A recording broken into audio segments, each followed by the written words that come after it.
Good morning, Card Community. This is RJ back with another video, so let's get to it.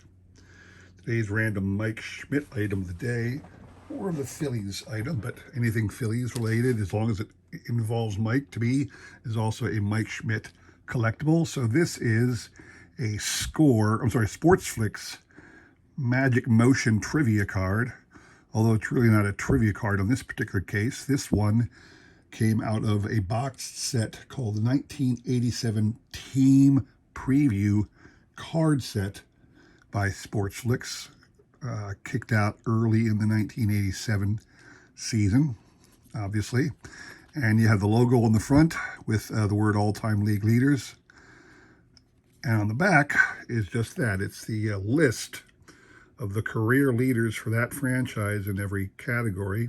And as you can see, Mr. Schmidt took the top spot in lifetime home runs and lifetime RBIs for the Phillies. They had some, what am I trying to say? They had some career pitcher stats as well at the bottom there, but this is the Phillies one, and Mr. Schmidt is prominently featured on there, so that is my Mike Schmidt collectible. My random baseball collectible, I was looking at this the other day. Received this in a care package. I won't go back into the whats and whys of it, but it's a great picture from 1995 Pinnacle of Mr. Ozzie Smith doing his flip. Absolutely fantastic. If you remember growing up in the years of Ozzie, pretty much every game he started, he'd run out to his position and do a backflip. Maybe a front flip, I don't know. But anyway, this is a picture of him taken midair, cap flying off, he's spotting the ground so he can land perfect. But it's just a childhood memory, a fantastic look at Ozzie and all he used to be for the fans. So, still to this day, a beloved player in St. Louis. The Hall of Fame loves him because he always comes back during Hall of Fame weekend to be a part of the festivities. So I just love this card for that image of Ozzie mid backflip there. So today's trivia question, this whole week I'm going to be doing All-Star trivia because we just had the All-Star game and the National won. Woot, woot. All right. And the Phillies played prominently in it, if you think about it. Rob Thompson being the National League manager of the previous year's World Series teams. If you didn't know, that's how they decide who the manager of the All-Star teams is going to be.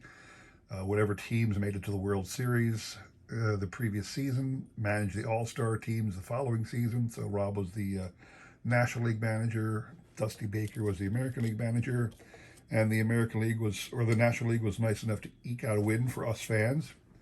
So Rob was the manager. Nick Castellanos, our right fielder for the Phillies, was able to punch a little hit out to the outfield and get on base, and he represented the tying run. And then you had the individual who hit the home run. I'm sorry, I can't remember his name right now. He was a journeyman player who was in his first All-Star game at like the age of 30 or 32 or something like that. I just don't know what his name is, but he was there and he hit the home run. So Nick scored the go-ahead. Nick scored the tying run, and this individual hit the go-ahead. Brought in the go-ahead run, and that was in the top of the 8th inning. So you had to give the American League 2 more chances to win. And then in the bottom of the 9th, American League coming up, National League in the field, the Phillies closer, Craig Kimbrell, came in and locked down the save. It wasn't pretty because he gave up 2 walks, but he got the job done, and he got the save. So you had the winning manager was a Philly, the man who scored the tying run was a Philly, and the man who got the save was a Philly. So all the that was the extent of the Phillies participants. The manager and the 2 players that the Phillies brought with them all participated, so to speak, in that thing. So it's all-star today.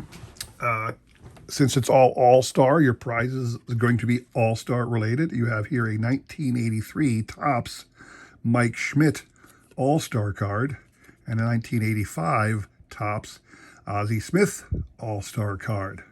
Those are your prizes. If you can tell me this very simple question, I should say, give you the answer to this very simple question. First All-Star game was played in 1933. So, which league won the first All-Star game, and what was the final score? Simple question. Shoot me an email with the correct answer. I will include my email in the description below, along with a repeat of the question. You will have today and tomorrow to answer, and we will pick a winner on Sunday. So good luck with that. Today's small little mail day showing. Nothing special, but just something fun. I was able to pick up another Tastykake Phillies postcard set. These are the sets they give away or they sell at the stadium direct to the fans. They're not produced by any of the major card manufacturers, but this is the 1986-88 version. I had picked up, I believe, I was looking at, I think it was, I want to say it was, I don't know. I picked up the Cigna police sets the other day, if you remember, showed those off last week, and this is now one of the Tastykake. Tastykake is a snack cake like Little Debbie or Hostess or whatnot. Sell little packs of cupcakes and things locally here, around the Northeast as well. But this is the full Philly set from that year, starting with the guy who was manager at the time, a man named Lee Elia. Luis Aguayo was an infielder. Billy Alman, I don't even remember Billy Alman. Did he actually play for the Phillies? I guess. I don't know, maybe he was just on the team and didn't stick. I don't know. I don't know Billy Alman. Steve Bedrosian won the Cy Young Award the previous year, 1987. Steve did. Phil Bradley, a highly touted free agent who was just mediocre. I think he only played the 1 year for the Phillies, 88. Jeff Calhoun, a no-name pitcher. Don Carmen, a guy who's been around for the Phillies a long time in the mid to late 80s. Darren Daulton, awesome catcher. Phillies fans really love. Bob Dernier, Todd Froworth, Greg Gross, longtime Philly utility man. Kevin Gross, no relation. Von Hayes, longtime first baseman or infielder, outfielder for the Phillies. Von Hayes. Chris James, outfielder. Steve Jeltz at shortstop, they say. They didn't say infielder. Interesting. Don't know why he got that nod. Mike Maddox. Mike Maddox is Greg's older brother. He had quite the career, and right now is one of the most respected pitching coaches in all of baseball. Mike Maddox. Dave Palma. Lance Parrish, highly touted free agent acquisition, a catcher. Great story about Lance Parrish. I mean, he was not the only one, but I remember he was featured prominently. If you go to the history of baseball and you look up the collusion era, as free agency prices were driving the owners crazy, they actually got together and colluded to not sign free agencies for above any big amount of money. And there's a lot of reports. I mean, they got found out and fined big time, but there's a lot of reports, a lot of news articles about how a lot of free agents went shopping for, new contracts and they were getting nothing, not a thing. And it began to swirl. This doesn't make any sense. I don't understand this. And investigations were eventually held, and they found out the owners colluded to keep salaries down.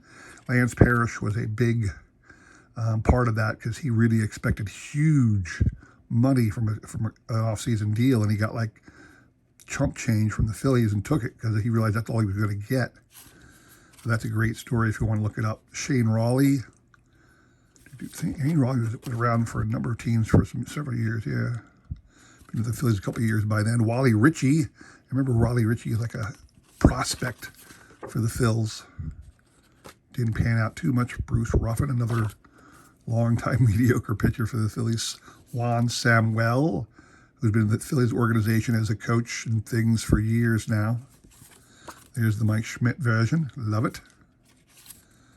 This is the 88 card. So Mike had hit his 500th career home run by then. You can see he was up to 530 for his career. Kent Tekulve, loved Teak, with those glasses and that awesome submarine pitch he did. Most notably for the Pirates, Kent Tekulve. Milt Thompson, Mike Young. Here's your prospects. Tom Barrett, Brad Brink, See, this is why the Phillies never go anywhere. All their prospects are like no-name people. I will say this about Ron Jones. Ron Jones was a very they looked they were looking for a lot of great things out of Ron Jones, and unfortunately, he literally blew out both of his knees. One year, and he came back, you know, at like half the speed, but he was still okay. And they blew out the other knee soon thereafter. He was gone. Like the team shot here. I always like to see if I can find Mike, and it's usually not that hard to find Mike Schmidt. He's right there, close to the managers. Mike Schmidt. And of course, you're going to have the fanatic in your ATV, and then the coaching staff and manager, whatnot. So I should just say it's the coaching staff. So there you go. That is your Smalls thing, your mail day. But I'm also going to show off 2 new pickups for the all-time Phillies set. All right. I showed off the Willie Jones card last week, and I'd mentioned that there were 2 out had picked up on the bay, and they arrived recently. So let's show those off.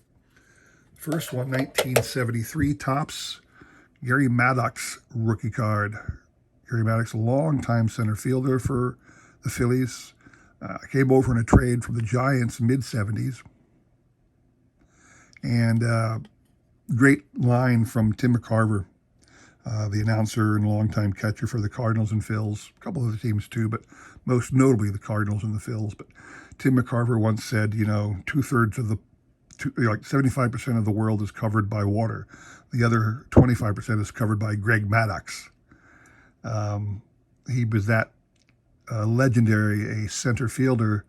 He had the nickname the Secretary of Defense. And he just, you know, legendary, his ability to cover ground on fly balls in the outfield. So rookie card for all-time Phillies greats, Gary Maddox. Second one, 1970 Topps Larry Bowa rookie card. Obviously, he shares this with a prospect named Dennis Doyle. Don't know anything about Denny Doyle, but very young-looking Larry Bowa. This one's a PSA 8. Obviously, the Gary Maddox was a PSA 7. This one's a newer holder. Maybe that's why this price was a little less, but here you go. 2 new pickups for my all-time Phillies great set. I was actually tracking another one from 1959 Tony Taylor. It wasn't 59, it was a 58, 1958 Tony Taylor rookie card. And I got that for an amazingly low price. So I'll be showing that off for you as soon as it comes. I just did that deal on Friday. So there you have it. That's all I have for you today. Hope you enjoyed that. Come back on Wednesday and Friday. What I'm going to be doing is I purchased a product from Walmart. I like to go to Walmart or even Target sometimes and see what they got on the racks. And I'm looking for oddball sets. You know, I'm not going to be buying any more 2023 Topps. That's done. I don't like Heritage. I never buy Heritage. But I'm looking forward to Archives and Gallery. They usually come out late in the season, sometimes in like December. But those are the 2 I'm going to focus on next when they come down the pike. But I picked up a random box of something off the shelf, and I will show that to you on Wednesday and Friday. So please consider liking, subscribing, commenting, and all that jazz. I hope to hear from you for the trivia question, all right? See you on Wednesday. Take care.